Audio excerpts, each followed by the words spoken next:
একটা সময় মমতা বন্দ্যোপাধ্যায়ের তিনিই ছিলেন সবচেয়ে বড় ভরসা, আর সেই শিশির অধিকারী এবার সরাসরি মমতাকে হারাতে ভবানীপুরে প্রচারে নামছেন। ছেলে শুভেন্দুর হয়ে প্রচারে যাবেন তিনি, এমনটাই জানালেন বাবা শিশির অধিকারী। এবার 200 আসনের বেশি পাবে বিজেপি, এমনটাই দাবি প্রাক্তন সাংসদ শিশির অধিকারী। ঠিক কি বলেছেন তিনি, শোনাবো আপনাদের। ভোট এলে মানে আপনার প্রাথমিক অনুভূতি জানার চেষ্টা করবো 2026-এ কেমন মনে হচ্ছে ভোটটা? 2026-এ 200 পার করবে মিনিমাম। ভারতীয় জনতা পার্টি মোদীজির নেতৃত্বে 200 পেরাবে। বিরোধীদের প্রার্থী তো সব যা কি ধরনের প্রার্থী হচ্ছে আপনার জানা আছে, আমি মন্তব্য করব না।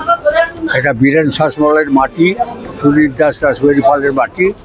এই মাটিতে কী ধরনের লোকের প্রার্থী হওয়া উচিত, যারা অপোজিশনের যা প্রার্থী হয়েছে আমি তাদের সম্পর্কে কোনো মন্তব্যই করতে চাই না, কিন্তু ভগবান এদের মঙ্গল করুক।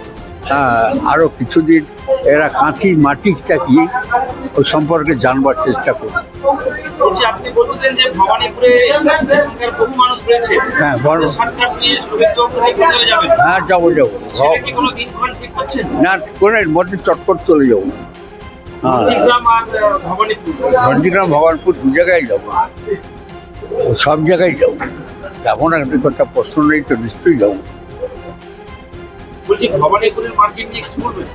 মার্জিন আমি আর একটু পরে বলবো, কারণ আমার সবটা আমার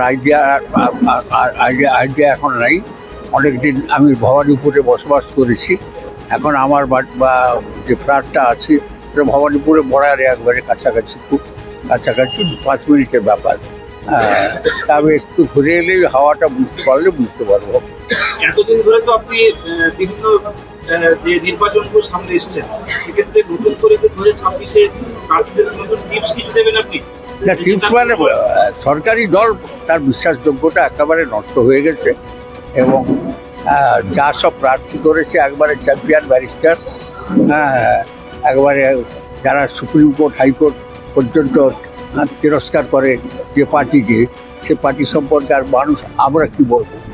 চিফ জাস্টিস সুপ্রিম কোর্ট বলছেন ডাকাতি কেস দিতে হবে পার্টির লিডারের বিরুদ্ধে, ডাকাতি কেস হওয়া উচিত।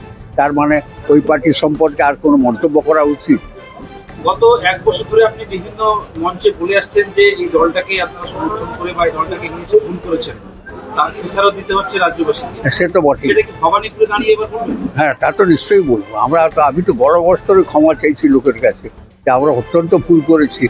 এই মানুষকে হাত ধরে যদি ট্রেনে কলকাতা থেকে না বার করতাম, কোলাঘাট বা পুল পার করে না নিয়ে আসতাম, তাহলে একটু চিন্তা না করো, কেউ চিন্তা না।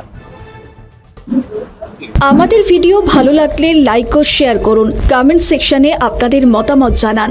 আরও ভিডিও পেতে আমাদের চ্যানেলটিকে সাবস্ক্রাইব করুন এবং প্রতি মুহূর্তে খবরের আপডেট পেতে প্রেস করুন বেল আইকন।